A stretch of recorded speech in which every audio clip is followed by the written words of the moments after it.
नमस्कार। प्रबंध पढ़ने के पश्चात हमारी दूसरी पुस्तक है। उसका पाठ्यक्रम लगभग समाप्त हो चुका है। तो जो द्वितीय पुस्तक है हमारी एकांकी संग्रह, जिसके संपादक हैं डॉक्टर हेतु भारद्वाज। एकांकी क्या है, उसका स्वरूप क्या है, उसका विकास किस प्रकार हुआ। जब हम हिंदी एकांकी का अध्ययन करते हैं तो ये हमारे लिए आवश्यक हो जाता है कि हमें यह बात पता हो कि एकांकी क्या है। तो हम इसलिए हिंदी एकांकी का स्वरूप और विकास पढ़ेंगे। भारत उत्सव प्रिय देश रहा है। यही कारण है कि यहाँ नृत्य, संगीत और अभिनय आदि की अजस्र परंपराएं रही हैं। उत्तर भारत की रामलीला, बंगाल की यात्रा, ब्रजभूमि की रासलीला, महाराष्ट्र का ललित, गुजरात का भवाई, राजस्थान के कठपुतली और नौटंकी आदि लघु नाटकों के ही अन्य रूप हैं।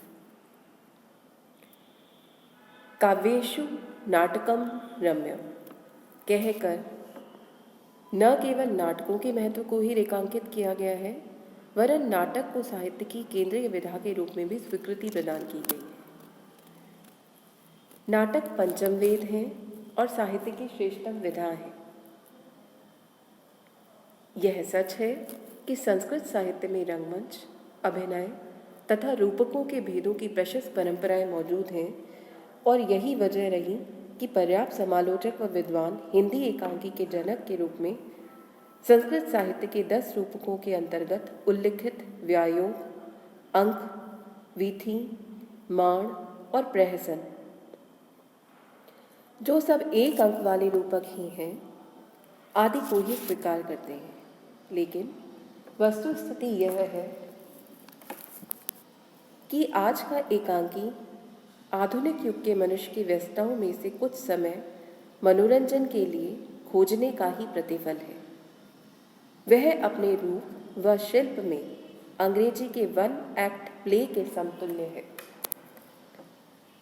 एकांकी के स्वरूप का विवेचन करते हुए प्रोफेसर सद्गुरु शरण अवस्थी कहते हैं, एकांकी में एक सुनिश्चित सुकल्पित लक्ष्य, एक ही घटना, परिस्थिति अथवा समस्या, वेग संपन्न प्रवाह, निदर्शन में चातुर्य आवश्यक है। लंबे कथोपकथन, दृश्यों की अतिशयता, विषयांतरता, वर्णन बाहुल्य, चरित्र विकास के लंबे प्रयोग और उलझी हुई कल्पनाएं अवांछनीय है।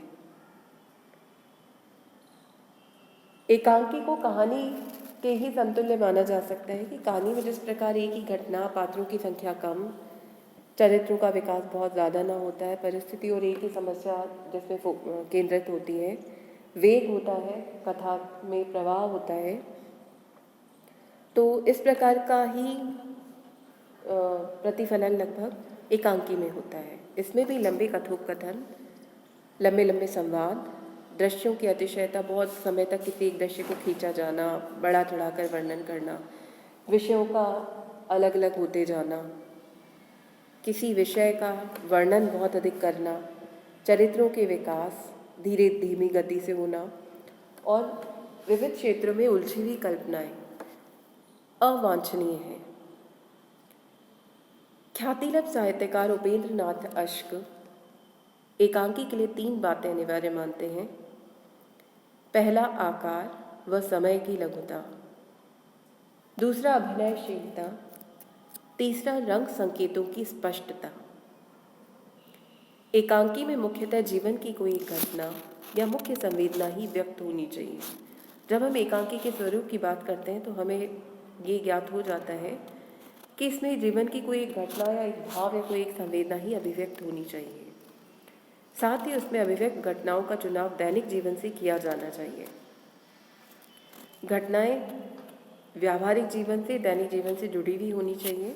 ऐसा करने से उसमें वास्तविकता और मनोरंजन का समावेश हो जाएगा, क्योंकि संघर्ष एकांकी का प्राण है।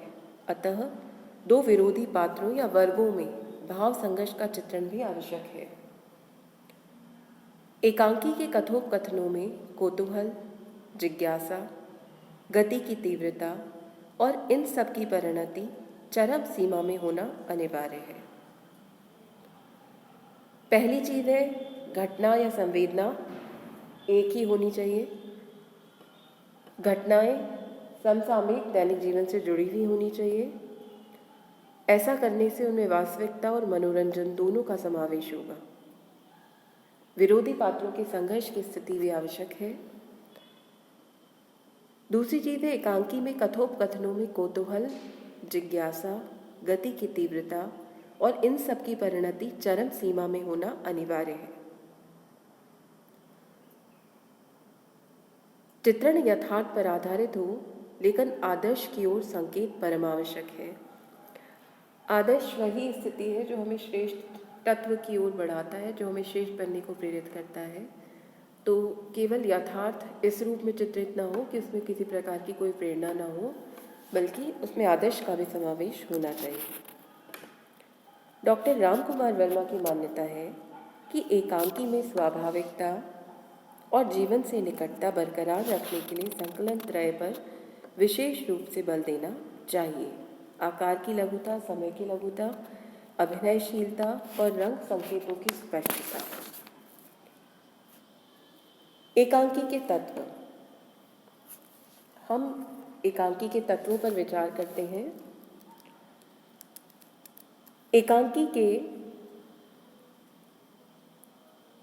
ऊपर विचार करते हुए कलात्मक दृष्टि से जब हम देखते हैं तो हम पाते हैं कि एकांकी में निम्नलिखित तत्व उसके प्रभावी होने के लिए आवश्यक है। पहला, कथावस्तु। दूसरा, कथोपकथन। तीसरा, पात्र एवं चरित्र चित्रण। चौथा, भाषा शैली। पांचवा, उद्देश्य। छठा, संकलन त्रय। सातवां, अभिनयता। आठवां, अंतर्द्वंद।